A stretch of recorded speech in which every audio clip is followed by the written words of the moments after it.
nkhani kuchokera kuno ku MBC ndipo masana wano muli ndine Mphatso Tebulo poyamba nayi mitu yake. Mtsogoleri wa dziko lino Dr. Lazarus Chakwera watsegulira msonkhano wa ntchito za malonda wapakati pa dziko lino ndi mayiko a bungwe la ku Ulaya la European Union ku BICC mu mzinda wa Lilongwe. Mamembala a chipani cha Malawi Congress MCP ku Mzuzu adadzipereka polimbikitsa ntchito za chipanichi kuti chithe kutumikira bwino a Malawi. Ndipo timu ya mpira wa manja ya dziko lino ya Queens ikuyamba zokonzekera zake lero pomwe ikuyembekezeka kukasewera nawo mpikisano wa mayiko a mu Africa.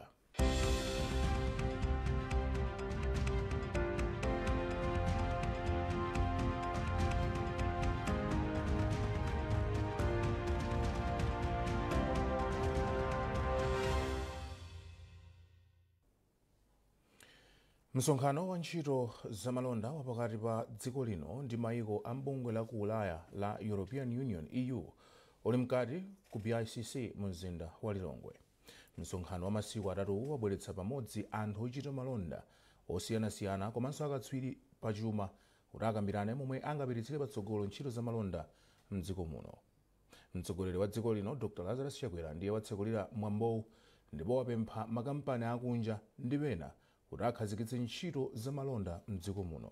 Iwo ati dziko la Malawi ndilokonzeka kugwira ntchito ndi mayiko komanso kampani zosiyanasiyana magawo makamaka mdziko muno. Ndipo mtsogoleri wa dziko linoyo Dr. Lazarus Chakwera wadzudzula mchitidwe owononga zipangizo za kampani yopereka magetsi ya Eskom. Dr. Chakwera wayankhula izi ku Lilongwe pomwe amakhazikitsa ntchito yomanga malo osungira mphamvu ya magetsi m'mabatire akuluakulu. President Chakwera wati kuwononga zipangizo za Eskom kukubwezeretsa mbuyo ntchito yopereka magetsi komanso chitukuko mdziko muno. Mabatirewa adzidzasunga mphamvu ya magetsi yokwana 20 megawatts zomwe zikuyembekezeka kuchepetsa vuto la kuzimazima kwa magetsi. Nayo Beatrice Mwape ndi ripoti. Mabatire osunga mphamvu ya magetsiwa akhala oyamba mdziko muno komanso mchigawo chino cha mu Africa ndipo azidzasunga magetsi okwana 20 megawatts ochokera ku mphamvu ya dzuwa komanso mphepo omwe dziko lino lizidzagwiritsa ntchito pakafunika kutero. Malinga ndi akuluakulu a Eskom, izi zithandizira kuti mphamvu za magetsi zikhale zodalirika, anthu ambiri adzikhala ndi magetsi ngakhalenso kuchepetsa kuzimazima kwa magetsi. Mawu ake pamwambo okhazikitsa ntchitoyi, Dr. Chakwera wadzudzula mchitidwe owononga katundu wa bungwe la Eskom omwe anthu ena akuchita. President yu wati kwa zaka zinayi boma lake lakhala likukonza vuto la kuzimazima kwa magetsi koma nzomvetsa chisoni kuti anthu ena akuwononganso. Kumadula ngakhale zitsulo za Eskom, mapolo amagetsi a Eskom osati kuti afunuka awazanso kuti ni nkhuni kapena kuti akagulitse chani, koma nkhwidzi kuti magetsi asakhalepo. Ngati magetsi kulibe, Amalawi anyangale anene kuti boma ili lakanika pamene iwowo ndiye zimakanika.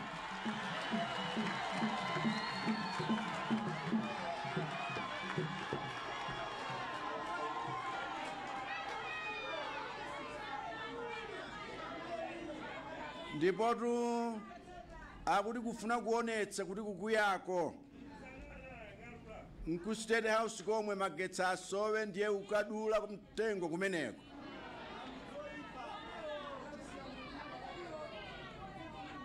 Okondedwa, tisamadzitemberere ya. Bungwe la Eskom ligwira ntchitoyi mogwirizana ndi a Global Energy Alliance for People and Planet GEAP. Mmodzi mwa akuluakulu ku GEAP a Joseph Karanja Nganga ayamikira dziko lino komanso Dr. Chakwera potsogolera ntchitoyi muno mu Africa. Iwo ati izi zithandiza kuti anthu ambiri akhale ndi magetsi zomwe zithandizire kusintha miyoyo yawo m'magawo amalonda, zaumoyo komanso maphunziro mwa zina. Mmodzi mwa akuluakulu ku bungwe la Eskom a Julia Mchiramwera ati mabatirewa athandiza kusintha mmene amasungira komanso kugwiritsa ntchito magetsi mdziko muno. Mchiramwera ati izi zithandiza kuti athe kufikira Malawi ndi magetsiwa moyenera. Pa nthawi ino poti tilibe mabatire ena aliwonse pamakhala povuta kuti tithe kusunga magetsi omwe akuchokera ku sola masana. tikapanga project imene titha kumakwanirisa kusunga magetsi amene akuchokera ku mphamvu ya sola kuwasunga m'mabatiri. bungwe la Global Energy Alliance for People and Planet layika ndalama zoposa $20 million ndipo a Eskom ayikapo $2.4 million pa ntchitoyi. mabatirewa awayika pamalowa mu April chaka chamawa ndipo adzayamba kugwira ntchito mu June chaka chamawa chomwecho. Beatrice Mwape, MBC, Lilongwe. President Dr. Lazarus Chakwera wavomera pempho lowonjezera nthawi lomwe komiti yomwe anayikhazikitsa kuti ifufuze ngozi ya ndege yomwe inapha wachiwiri kwa mtsogoleri wa dziko lino malemu Dr. Saulus Chilima ndi anthu ena asanu ndi atatu ku nkhalango ya Nthungwa ku Nkhatabe yapempha. Mchikalata chomwe wapampando wa komitiyi Justice Jaba Alide wasayinira, komitiyi kuyembekezeka kumalizitsa kutolera maumboni okhudza ngoziyo. Zambiri mu ripoti ili. Malinga ndi ripoti lachiwiri la kafukufuku yemwe komiti yatulutsa, umboni omwe atolera pofika pano kuchokera kwa mboni zokwana 120 ndi waukulu komanso ofunikira kwambiri, zomwe zachititsa komiti kupempha nthawi yowonjezera ndi cholinga choti awunikire mozama umboniwo asanawupereke kwa President Chakwera komanso ku dziko la Malawi. Mchikalatacho komiti yayamikira mtsogoleri wa dziko lino Dr. Chakwera kamba kovomereza zowonjezera nthawiyo. Pamenepa komitiyo yati imalizitsa zonse ndipo ipereka ripotiro kwa President wa dziko linoyu pofika pa 14 December womwe ndi mwezi wa mawa. Izi zadza posatira kumalizitsa kafukufuku wa mundime yachitatu yemwe komiti inachita kumwera kwa dziko lino ndipo amachitikira ku Amaris Hotel mu mzinda wa Blantyre kuyambira pa 15 mpaka pa 16 mwezi uno. Komiti yati lero ikuyembekezeka kumalizitsa gawo lachinayi la kafukufuku wake yemwe anayamba pa 18 mwezi uno ndipo zonse zikuchitikira ku Lifestyle Boutique Hotel komanso ku Kamuzu Palace mu mzinda wa Lilongwe. Komiti yatinso nthawi zina yakhala ikulankhula ndi anthu kudzera pa foni ndi njira zina zoyankhulirana ngati anthuwo sangakwanise kufika pamaso ndi pamaso. Komabe komiti yadandaula ponena kuti anthu awiri okha ndiwo abwera mwakufuna kwawo kudzapereka umboni pa nkhaniyi. Pa 10 Juni chaka chino, ndege yomwe anakwera wachiwiri kwa mtsogoleri wa dziko lino malemu Dr. Saulus Chilima ndi anthu ena asanu ndi atatu 8 inagwa mu nkhalango ya Nthungwa mboma la Nkhatabe, zomwe zinachititsa mtsogoleri wa dziko lino Dr. Lazarus Chakwera kukhazikitsa komiti yapadera yoti ifufuze chomwe chinachititsa ngoziyo. Nduna ya zamtengatenga ndi ntchito a Jacob Hara yati boma liwonjezera misewu ina yopitirira makilomita 9,000 pa ntchito yokonzanso komanso kumanga misewu ngati mbali imodzi yofuna kutukula ntchito zamtengatenga mdziko muno. Hara alankhula izi ku nyumba ya malamulo ku Lilongwe pomwe amapereka tsatanetsatane wa momwe ntchito yokonza misewu mdziko muno ikuyendera. Zambiri mu ripoti ili la Olive Phiri ndi Mandalitso Mhango. Popereka tsatanetsatane wa ntchito yomanga komanso kukonza misewu, Hara ati boma ndi lodzipereka potukula ntchito za mtengatenga ndi thandizo la ndalama zomwe linapeza kuchokera kwa abwenzi omwe amathandiza dziko lino pa chitukuko. Hara ati kudzera mu bilu yoona za mtengatenga, boma liwonjezera misewu yopitirira makilomita 9,000 pambali pa misewu yomwe ikumangidwa pofuna kuonetsetsa kuti misewu ikhale yabwino. Pa ntchito yokonza komanso kumanga misewu ikuluikulu mdziko muno, Hara ati ntchito yomanga msewu wochoka ku Kasungu kupita kwa Jenda komanso kuchoka kwa Jenda kupita ku Mzimba yatsala pang'ono kufika theka. Hara atinso misewu ya Kacheche Chiweta komanso Chitipa Ilomba nayonso yatsala pang'ono kufika theka. Hara anaonjezera kuti ntchito yokonza msewu wa Nchewu Tsangano yadutsa theka ndipo msewu wa M1 wochoka pa mphambano yopita ku bwalo la ndege la Kamuzu kupita ku Kasungu watsala pang'ono kufikanso theka. Chaka chatha tinabweretsa mnyumba ino lamulo lofuna kusintha misewu ina kuti tigawane misewu pakati pa ife ku ministry komanso anzathu ku local councils. Ndipo pali misewu tinayigawa chifukwa poyambirira tinali ndi magawo atatu a misewu. Ndeta tangoyika tsopano ikhale magawo awiri kuti ina ikhale m'manja mwa ministry yathu, ina ikhale m'manja mwa local government. Koma sizikutanthauza kuti sitingathandiza local government, timathandizabe kupanga procure ndi zina zoterozo. Koma at least munjira yesetsa kupanga decentralize. polankhulapo pa zatsatanetsatane wa za misewu phungu wa dera lapakati mu mzinda wa Lilongwe Alfred Gia anayamikira boma kamba kokonza misewu mdziko muno kuphatikizapo ya mzinda wa Lilongwe yomwe yatsala pang'ono kutha. mukaenda misewu makamaka mu mzinda wa Lilongwe munthu ukutha kudabwa kuna kuti kodi ndi ku Lilongwe konkuja napereka chitsanzo cha msewu umene tikamachokera pa crossroads kupita ku Kanengo. Msewu wooneka bwino kwambiri, msewu wa makono, ndiye kunali kuyamikira. Boma likukonza misewu mdziko muno ndi thandizo lochokera kwa abwenzi pa zitukuko monga Bank ya African Development, Japanese International Cooperation Agency JICA, Saudi Fund for Development komanso dziko la China. Magulu okwana 884 osunga ndi kuchulukitsa ndalama pansi pa bungwe la COMSIP Cooperative Union Limited ayamba kulandira thandizo la ndalama zogulira zipangizo za ulimi monga mbewu ndi fetereza. COMSIP yayika padera ndalama zokwana 2.6 billion kwacha zomwe zikuthandiza mamembala wake kuti athe kuchita ulimi wa phindu kudzera mu ntchito yomwe akuitcha Legumes Enterprise Structured Program LESP. Doreen Sonani ali ndi ripoti. Ntchito yothandiza mamembala a COMSIP pa ulimi ya LESP ndi imodzi mwa ntchito zomwe bungwe la COMSIP likugwira pansi pa ndondomeko yothandiza anthu kukhala odzidalira pa chuma ya SSRLP tidzidalire. Maanja okwana 27,321 ochokera m'magulu 844 osunga ndi kuchulukitsa ndalama kuchokera m'maboma 15 a mdziko muno ayamba kale kulandira thandizoli. Mmodzi mwa omwe apindula ndi ntchitoyi Mayi Geremina Chiwaula aku klasta ya Mbalame dera la mfumu yaikulu Dzole m'boma la Dowa akuyamikira ntchitoyi yomwe akuti yafikira anthu osaukitsitsa. Pano patagula mbewu iyi ya 77 chifukwa cha bungwe limene lidalowamo ndife ambwezera chilengedwe ndiye mmene lidabwera bungwe ili nkutilenga ife anthu ambwezera chilengedwe tilosangalala. Lawrence Banda ndi mmodzi mwa achinyamata omwe apindula ndi ntchitoyi ku gulu la chisomo kwa mfumu yaikulu Wimbe m'boma la Kasungu ndipo akuti wakonzeka kuchita ulimi wopambana. Imera kuzika ndi tibino bino kwa tutapita kokalenga ndama kudagwa kufereleza tamba kero panga mbeya pindwa tufolere mbese dzake ntopambana kuti mwina aliyese adzapezeke kuti ali chakudya chokwanira pakopo sengera kuti ngasi kumwamba singa dzemene vulinga bwino ngati vulinga bwere bwino ife solidza bwino. Mlangizi wa bungwe la COMSIP kudowa Rebecca Muntali wati kuyambira pomwe ntchitoyi inayamba mbomali mchaka cha 2022 yasintha miyoyo ya mamembala ambiri a magulu a COMSIP. Chaka choyambirira magulu ena atalima ndalama zija atagulisa mbewu zawo zidapita ngati kuthumba la gulu komanso ngati membala payekha ambiri mwa iwo anapindula atagulisa soya wawo ena anagulako njinga ena anagulakonso mashini osokera ena anagulako mashini ometera komanso ena anasogosa ma video show ndi ndalama ya LESP mu chaka choyamba. De panopa tikunena pano sikuti magulu athu ndovutika kwambiri nkhani ya chakudya chilipo ndithu. Pakadali pano magulu omwe alowa nawo mu ntchitoyi m'maboma a mchigawo chakumwera alandira kale zipangizo zawo za ulimi. Doreen Sonani, MBC, Kasungu. Nkhanizi zikuchokera kuno ku MBC ndipo masana wano muli ndine Mphatso Tebulo. Bwanji tionenso mitu yake.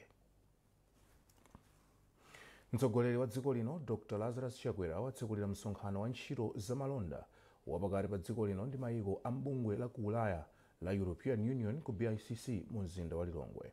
Mamembala a chipani cha Malawi Congress MCP ku Mzuzu adzipereka polimbikitsa ntchito za chipanichi kuti chithe kutumikira bwino a Malawi. Ndipo nkhani za masewero timu ya mpira wa manja ya dziko lino ya Queens ikuyamba zokonzekera zake lero pomwe ikuyembekezeka kukasewera nawo pa mpikisano wa mayiko wa mu Africa.